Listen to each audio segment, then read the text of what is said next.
After Resident Evil 7, Capcom has gone almost all the way back to the start and has remade Resident Evil 2 for PS4, Xbox One and PC. Leon, who joins me now, has been playing the PS4 version, so Leon, let's start with that upgrade, and how is this different from the PS1 version? It's essentially the same kind of game, but it's remade to today's sensibilities. So it's lost the fixed cameras that the original game had. Obviously, it looks lovely. It's PS4 Pro, very pretty, beautifully kind of made. But the game sort of is the same thing you did before. So you go to a police station, you have to kind of find your way out. You go to a laboratory. It's all about like uncovering the Umbrella conspiracy that created the zombies.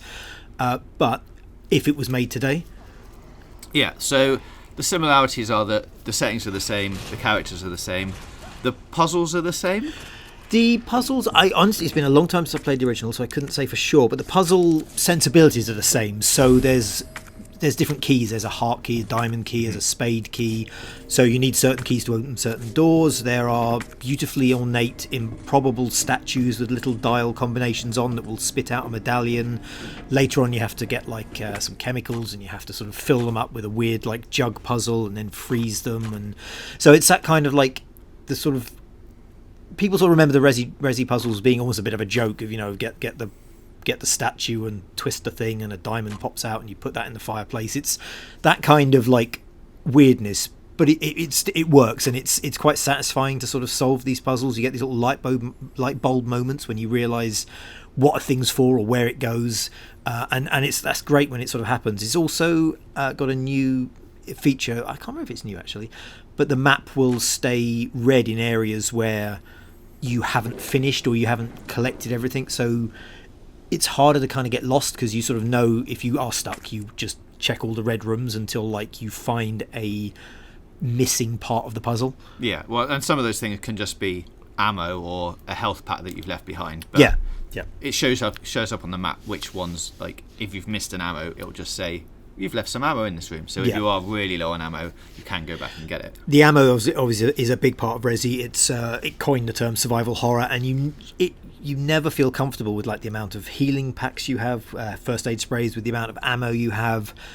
So that's part of what the original game did, and what this does really well is that idea of be in a corridor, it's full of zombies, there's some threats, like, do I engage this zombie, do I waste the bullets, or do I just run past? And you spend a lot of time like running past zombies. It's also, the zombies are amazing. They're incredibly rendered, they're like beautifully horrible. If you like shoot their arms and legs, enough bits fall off. I've had zombies with like no limbs but one arm, like dragging themselves along. But you can use that to your advantage, so you can like literally shoot a zombie in the leg, he'll go down, then you can run past, and you're like, he's a problem for later, he's like problem for future Leon to come back and worry about.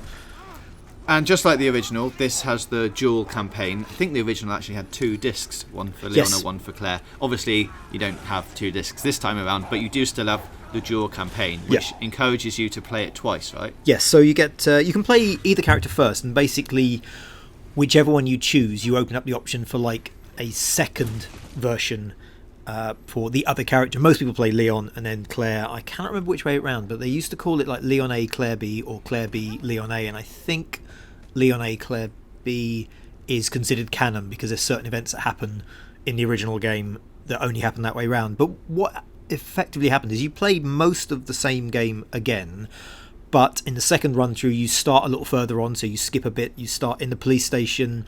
Things have happened already, so it's opened up. It's a quicker journey through the police station.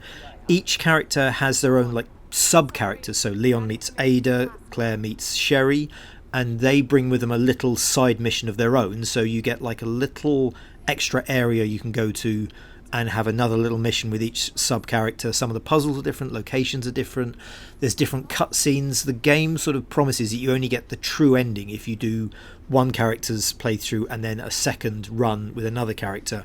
So it's different enough. You basically are going to the same areas and solving the same puzzles, but it juggles things around and introduces enough stuff to keep it fresh. And you do get the whole story if you do both campaigns.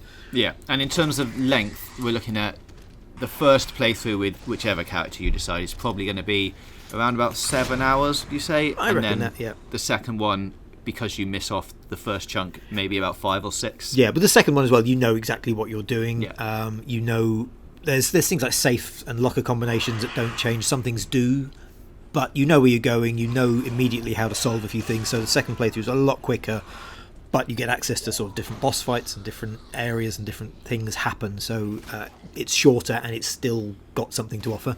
So in terms of like the core gameplay, you're probably looking at about 12 to 15 hours, and then you've got loads of other things and unlocks that the game throws at you after you start completing the game. So there's Mr. Raccoon, little trophies to find. I think there's about 15 of them. There's loads of different things you have to do within the game in terms of like shooting zombies in a certain way or killing them without using a certain weapon or things like that, which all unlock concept art and possibly other outfits. In the special edition, you get a special outfit which gives you a noir filter, so it turns everything black and white. You also get you get the classic outfit, so you get the original outfits from the main game. There's a military outfit, noir outfit. You get Elsa Walker, which is the character from Resident Evil 1.5, which was the first attempt to make a sequel. So you get her biker jacket. You also I have to cut this because I've gone blank on what I was going to say. You also get the extra missions at the end, so you have the fourth survivor. That's where you play through as Hunk and Tofu, which are sort of like time challenges. In the original game, they were very, very short, like 10, sort of 15 minutes, and it was a speed run that you just did over and over again, trying to complete it as quickly as possible. That would also sort of unlock stuff, and that's unlocked when you complete a first and a second playthrough. And in terms of difficulty levels, there are 3. There's one that gives you some aim assist and zombies heal quicker, and there's the standard one, which is probably the one everyone should at least start on. And then there's hardcore, which I think makes enemies stronger and only allows you to save when you pick up a typewriter ribbon, which is from the original game. In normal, you can just save wherever you want, right? Yes. Yeah, it's much more... It sticks to the old game's idea of like having typewriters and item boxes, so these are your sort of like your... not hub areas, but they're the sort of your bases. You form a little base around a typewriter and a box. You dump anything you don't need, pick up what you do need, save, go and do your stuff.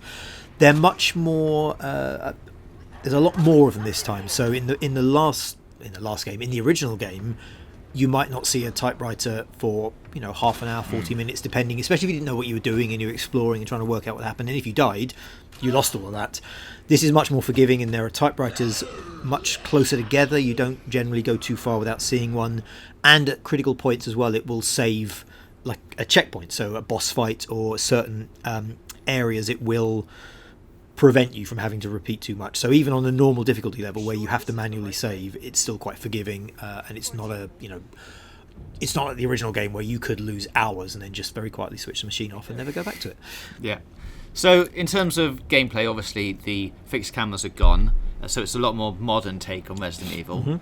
What is it like to just play?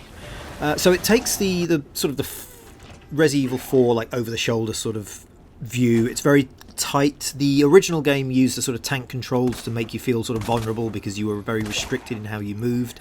This has a similar kind of thing going. You move like as I say, over the shoulder kind of third person camera. You're still quite slow. You don't really dodge. You can't really do too much physically, so you have to kind of enter a room, check where your zombies are. If you want to deal with one, you have to kind of remember where the other one is. You don't really have the ability to run past them or dodge them particularly easy unless you do shoot one and get past while it reacts. So the gameplay is you're creeping through the police station or the sewers and other places you go to later on. There are zombies. They stay dead sometimes for ages, and you don't know which ones are alive and which ones are dead. You don't have what you had in the original game, which was a dead zombie would have a pool of blood that would spread out, and that's how you knew he was dead. These zombies can stay dead for ages, and sometimes you go into an area and you're like, I know when I solve this puzzle they're probably going to come alive, but also the ones you kill can stay dead for ages. So you get sort of into a false sense of security. You'll do something, suddenly a zombie comes alive, and you're in a panic. You haven't got enough equipment. You didn't realise that was going to happen. So it can be quite sort of tense. It's quite stressful in a good like horror kind of a way. It's a lot of jump scares. Things fall out of cupboards. They drop from ceilings, and then it's Mr. X, who is the tyrant, the sort of enhanced mutant, genetically modified bioweapon, and he just appears at certain points and he will follow you the whole time until you complete that section and sort of escape the area. So you have footsteps and you just hear this clomp, clomp, clomp, clomp, clomp, and it's basically like a walking time limit, so you have to kind of not stay in a room for too long because you'll hear the door smash open and he'll come in. And that adds this kind of time pressure, and he's quite stressful. It's like psychological torture. Like there's times where you're just like, make it stop, make it stop, make it stop. Okay, well that's our review of Resident Evil 2. Leon, what are we giving it? I'm going to give it a 4. Okay, that's our review of Resident Evil 2. Let us know if you'll be picking it up in the comments below, and stick around for more gaming and entertainment news, reviews, previews and features right here on Games Radar Plus.